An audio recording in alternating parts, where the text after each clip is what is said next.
மலைகளின் ராணி சிம்லா. வெள்ளி பனிமலைக்கு இடையே ஒரு கனவு பயணம். அதாவது பார்த்தீங்கன்னா, இமாச்சல பிரதேசத்தின் தலைநகர் சிம்லா ஒரு சிறந்த சுற்றுலா தலமாக விளங்குகிறது. இது ஒரு சிறந்த மலைவாச ஸ்தலமாகும். குழு குழு வெப்பநிலை, பனிப்பொழிவு, இயற்கை காட்சிகள், சாகச நடவடிக்கைகள் இவற்றிற்கு பெயர் போனதுன்னே சொல்லலாம். சிம்லாவில் இருந்து 23 கிலோமீட்டர் தொலைவில் பார்த்தீங்கன்னா விமான நிலையம் இருக்கிறதா. இதற்கு ஜிப்பர்டி விமான நிலையம் என்ற பெயர். கல்கா வரை ரயிலில் சென்று அங்கிருந்து பார்த்தீங்கன்னா டோய் ட்ரெயின் மூலம் சிம்லா செல்லலாம்.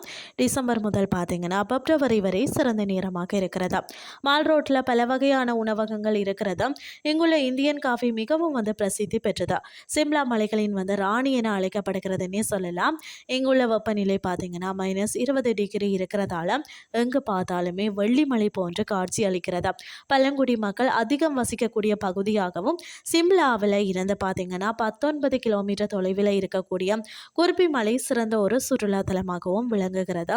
இங்குள்ள செயற்கையாக உருவாக்கப்பட்டுள்ள ஐஸ் கட்டி மைதானம் குழந்தைகள் முதல் பெரியவர்கள் வரை விளையாடி மகிழ்கிறார்கள்.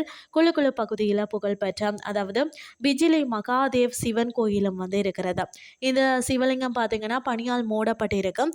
எங்கு பார்த்தாலுமே பனி மூடிய மலைகள், பிரமிக்க வைக்கும் ஏரிகள், கலர் கலரான தாவரங்கள் நிறைந்து காணப்படும். சிம்லா தன் அழகிய வசீகரத்தால் அனைவரையுமே கட்டி போட்டு வைக்கிறதுன்னே சொல்லலாம். தீரிட்ஸ்ன்னு சொல்வார்கள்.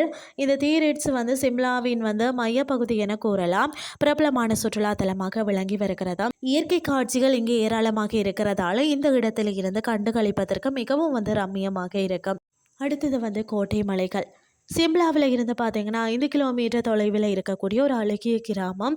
இந்த கிராமம் மலைகள் மற்றது பசுமையான தாவரங்களால் மூடப்பட்டிருக்கும். 7 மலைகள் ஒன்றாக இணைந்த ஒரு பகுதியினே சொல்லலாம். சம்மர் கில்லின் பிரம்மாண்டம் என அழைக்கப்படக்கூடிய சிம்லாவில் சிறந்த ஒரு சுற்றுலா தலமாகவும் இருக்கிறதா. அடுத்தது பார்த்தீங்கன்னு சொன்னால் கேக்கி மலை 8000 அடி உயரமுள்ள மலை. அதாவது சுற்றுலா பயணிகளின் பிரியமான இடமாகவும் இருக்கிறதா. ஜக்கு கோவிலில் இருந்து பார்த்தீங்கன்னா 108 அடி உயரமுள்ள பிரம்மாண்டமான அனுமான் சிலை இருக்கிறதா. யாத்திரிகளுக்கு ஏற்ற ஒரு இடமாகவும் இது இருக்கிறது. இது ஒரு குறுகிய நடைப்பயணம் கொண்ட பகுதியில் அமைந்துள்ளதா. அடுத்தது பார்த்தீங்கன்னா சாட்விக் நீர்வீழ்ச்சி. சிம்லாவில் உள்ள அழகிய நீர்வீழ்ச்சி அப்படின்னு சொல்லலாம். இது 86 மீட்டர் உயரத்தில் இருந்து கீழே தண்ணீர் விழுகிறதா.